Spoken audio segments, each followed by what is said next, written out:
would like to ask you a classical question, which is how and why does evil appear? And why does it appear or seems to have its own source of existence? Because I would like to comprehend deeply how to overcome that kind of obstacle which appears in all kinds of events in the world, yes, okay. Which is... Okay, so first of all, the definition of consciousness, or the provisional definition of consciousness is that with which everything is known. It is that in which everything appears, and it is that out of which everything is made, or of which everything is the activity. So, if that's the case, how come there is evil? Because, as we've discussed this week, infinite consciousness can only know infinite consciousness. The infinite cannot know the finite directly.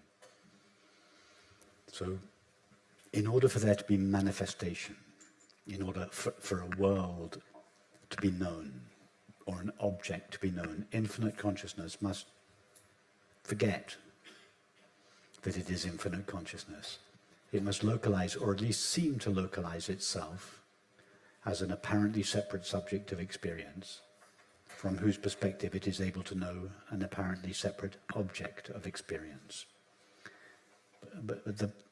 So this localizing of itself in the form of the finite mind is the mechanism by which form is known, by which consciousness's inherent formlessness appears as form.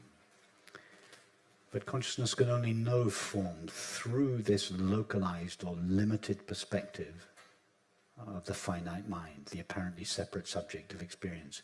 Now, the finite mind doesn't realize that it is a temporary localization or an apparent limitation of infinite consciousness. It believes that it is a self-existing finite mind. It doesn't realize that it is a localization of the infinite. In other words, it thinks that it's finite, temporary. And the feeling of separation is inherent in the finite mind. From its point of view, it is a separate, temporary, finite mind. Jane doesn't realize she's a localization of Mary's mind.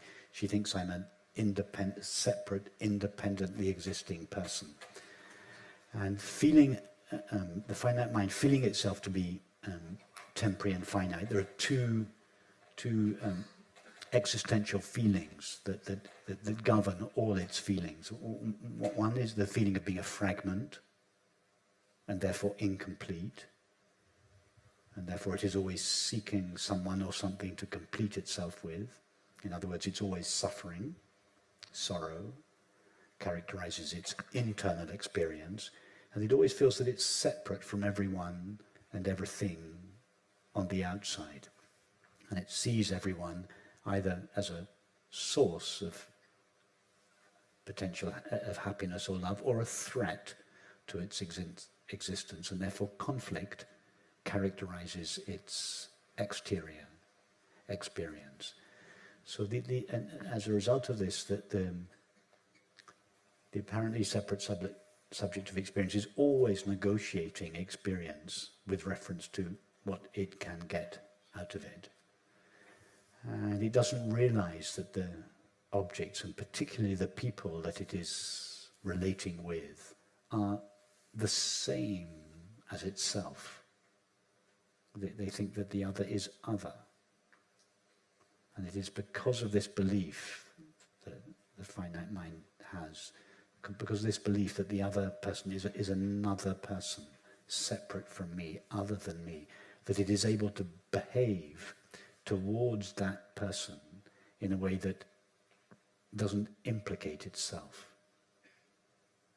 So the finite mind thinks, I can hurt that person without being hurt myself.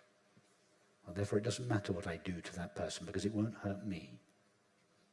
If everyone really felt whatever I do to the other, I do to myself. If I hurt another, I hurt myself. Then no one would knowingly hurt another person or animal. So all the evil, to come to your question about evil, all the acts that we consider to be evil in society are acts that are generated by people who have a deep feeling of being separate. So, although it is true that that the finite mind is only an apparent localization or limitation of infinite consciousness whose nature is love, from its localized point of view, it doesn't realize that. It thinks that it is separate. It thinks that others are others, and therefore it can behave in unloving ways towards them. That's what we call evil. Evil behavior, what we judge or describe as evil behavior, always has its source in the sense of separation. Think of the actions and events that you consider to be evil. They're all perpetrated by people who have a very deep sense of separation. So it doesn't exist a source which is independent, which is so-called satanic force or living of its own. No.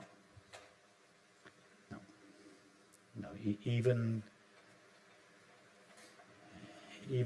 the source of hostility is love, ultimately. Even the source of all evil, ultimately, is love. Nothing has an independent source. The source of everything is consciousness or love.